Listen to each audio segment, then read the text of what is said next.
Oke, assalamualaikum warahmatullahi wabarakatuh. Salam sparkling. Hari ini aku nyoba belajar storytelling. Jadi mungkin ini sekaligus latihan on cam. Aku coba belajar gimana caranya menjawab pertanyaan yang random. Tapi aku udah cek sesuai topik yang pengen aku bahas. Nah, di sini kita akan membahas tentang underdog. Oke, pertanyaan pertama. Ini semua pertanyaan aku search di AI. Jadi ini sebenarnya first reaction dan aku juga akan menjawab dengan sesuai dengan pemahaman yang aku punya. Menurut Anda, apa saja kualitas atau karakteristik kunci yang umumnya dimiliki oleh para underdog yang berhasil meraih kesuksesan? Mengapa kualitas-kualitas ini penting?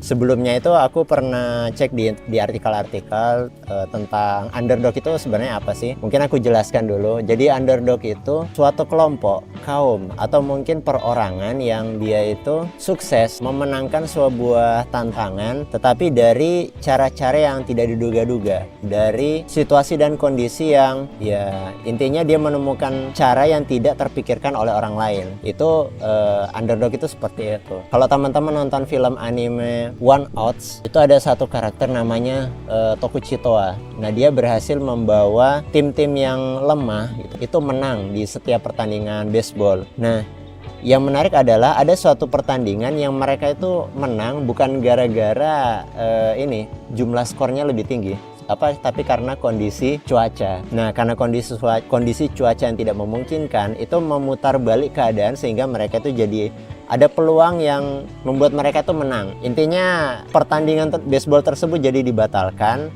memberikan kesempatan para timnya Tokuchi Toa ini untuk melawan balik, sehingga mereka berhasil mendapatkan skor yang membuat mereka itu menang. Kalau dari pertanyaan ini, kenapa underdog itu bisa sukses? Underdog itu dia mencari ide-ide yang tidak terfikirkan oleh orang. Yang orang lain itu mungkin terfikirkan oleh orang, tapi mereka karena banyaknya informasi, banyaknya pengetahuan, sehingga mereka itu merasa bahwa ide-ide gila itu nggak mau dieksekusi karena kayaknya nggak mungkin, aneh gitu. Betapa banyak ya influencer atau mungkin ya tokoh-tokoh yang sukses yang sering kita lihat di layar kaca, atau mungkin buku-buku yang ditulis novelis-novelis ternama, itu kan kebanyakan mereka menabrak sebuah dinding penghalang. Cielah. Ya ibarat underdog itu adalah kalau misalnya ada sebuah dinding penghalang gitu. Orang lain itu kan jenius, orang yang pintar dan jenius itu selalu memikirkan gimana caranya supaya saya bisa mendapatkan jalan lain agar bisa melewati suatu labirin. Tapi kalau underdog itu, mau dia itu sudah tahu jalan keluarnya, mau dia itu dalam kondisi mentok gitu kan, bagi dia tidak ada cara lain selain mendobrak dindingnya kayak gitu. Jadi kalau bagi underdog itu tidak ada kata jalan buntu. Nah, mungkin itu ya yang menjadi peluang underdog tuh bisa sukses. Pertanyaan kedua, bagaimana kisah para underdog dapat mengubah perspektif kita tentang definisi kesuksesan dan kegagalan? Apakah ada standar kesuksesan yang perlu kita pertanyakan? Kita harus definisikan dulu arti sukses itu apa. Kalau arti sukses setiap orang itu beda-beda.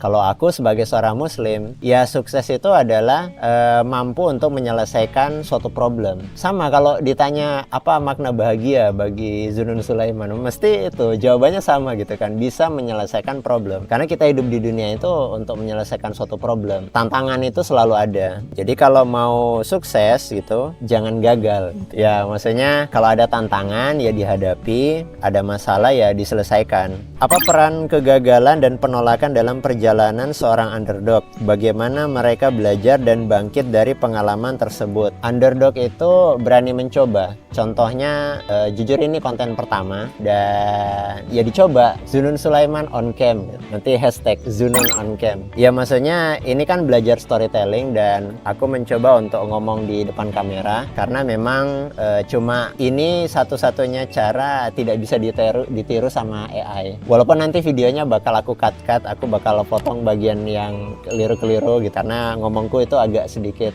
belepotan. Tuh, intinya adalah berani mencoba. Kalau misalnya kita gagal, aslinya kita itu mempelajari sesuatu. Kayak pernah aku posting gitu kan bahwa kita punya klien, walaupun kliennya itu nggak closing gitu kan. Tapi ketika kita itu berinteraksi dengan klien tersebut, itu tetap jadi portofolio. Dalam bentuk apa? Ya dalam bentuk cerita. Oke, next.